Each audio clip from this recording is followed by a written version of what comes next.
आता आपल्या आवडत्या मालिकेचे संपूर्ण भाग मालिका प्रसारित झाल्यानंतर लगेचच पाहू शकता फक्त सन नेक्स्ट वर. भारतातील प्रेक्षकांसाठी मोफत सेवा. अरे पण हे कोण करणार असं? हा, घरचेच आहेत सगळे आणि यांच्या खोलीमध्ये. डॉक्टर या, अजून काही गोळ्या लागणार असतील तर मला प्रिस्क्रिप्शन लिहून द्या. चला प्लीज. Thank you doctor. कसं वाटतंय रे आता? हे कोणी असं का करेल?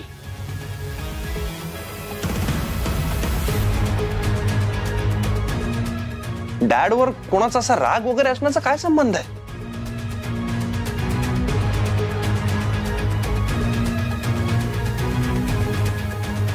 असं कोण करणार Shreyas? I don't understand. This is Namrata. Amrita, room क्लिनिंगला तुम्हीच आला होता ना मगाशी? हो, पण आम्ही काहीच नाही केलं. आम्ही फक्त रूम क्लीन करायला आलो होतो.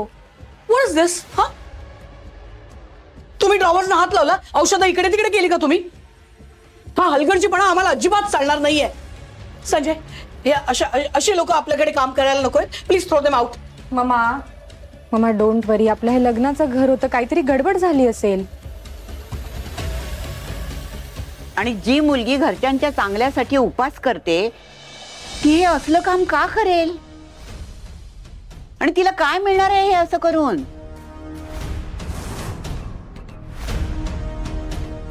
पण मला एक गोष्ट कळत नाहीये, डॅडला त्रास देऊन कोणाला काय मिळणार आहे?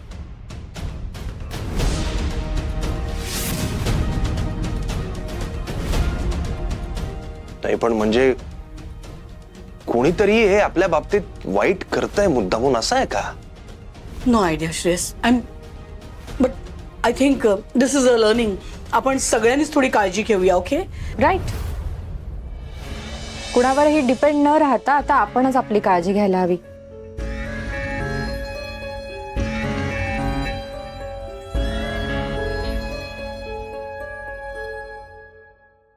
डॅड, काळजी घ्या. आम्हाला वाटतं आता अरविंदने आराम करायला हवा.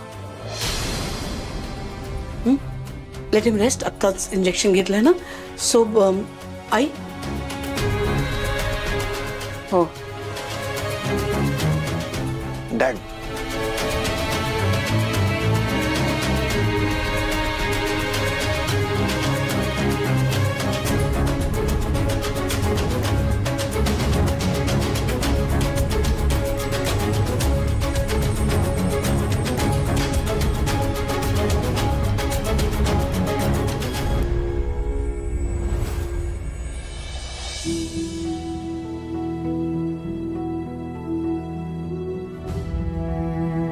श्रेयस, मला कसला विचार करतोयस? मला काही कळतच नाहीये. डॅडच्या बाबतीत असं कोण करू शकतं? आता असा विचार नको करूस. अरविंदला वाटेल बरं. नको काळजी करूस. जा, तुम्ही दोघं झोपायला जा बरं. नाही आजी, त्यांना बरं वाटत नाही तोवर मला काही झोप लागायची नाही. हो, ते पूर्णपणे बरे होत नाही ना तोपर्यंत चैनच पडणार नाही. आणि मी काय म्हणतोय, डॅडना आता बरं नसताना आपण स्वित्झर्लंडची टूर पोस्टपोन करूया.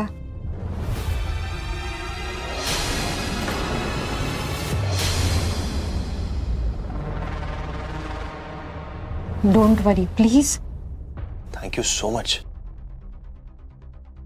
कारण आता मम्माना आणि डॅडना आपली जास्त गरज आहे. आणि हे जे काही घडलंय त्यावरून हे क्लिअर आहे की कोणीतरी आपल्या वाईटावर आहे.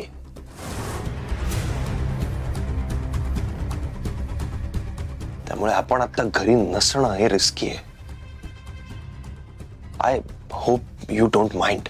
श्रेयस, आत्ता डॅडची तब्येत आणि ह्या घरची सेफ्टी सगळ्यात जास्त महत्वाची आहे. आणि स्वित्झर्लंड काय आपण कधीही जाऊ शकतो.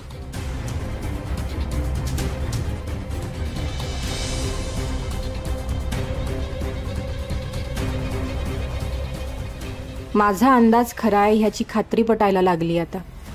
मी आणि श्रेयस एकमेकांच्या जवळ येऊ नयेत म्हणून ह्या बाईने स्वतःच्या नवऱ्याचा जीव पणाला लावला.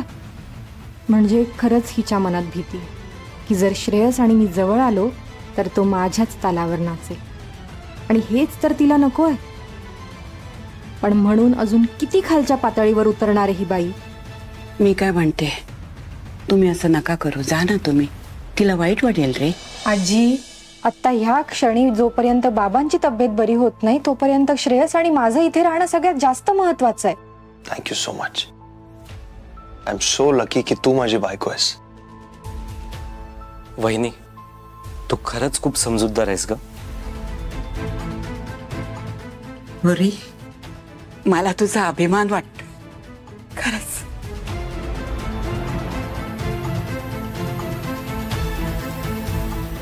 चला जाऊन झोपा. चला.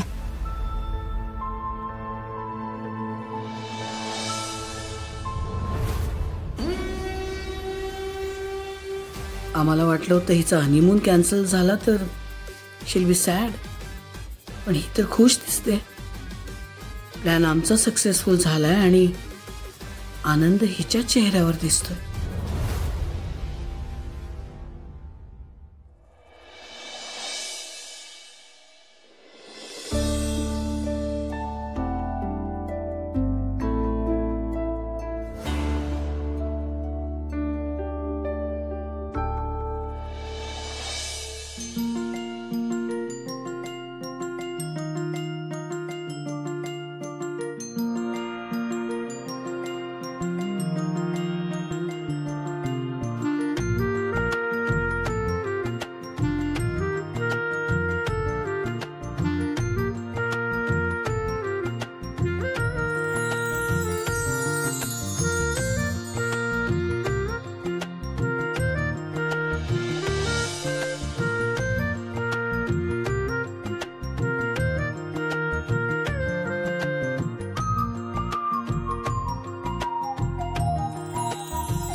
काय बघतोयस?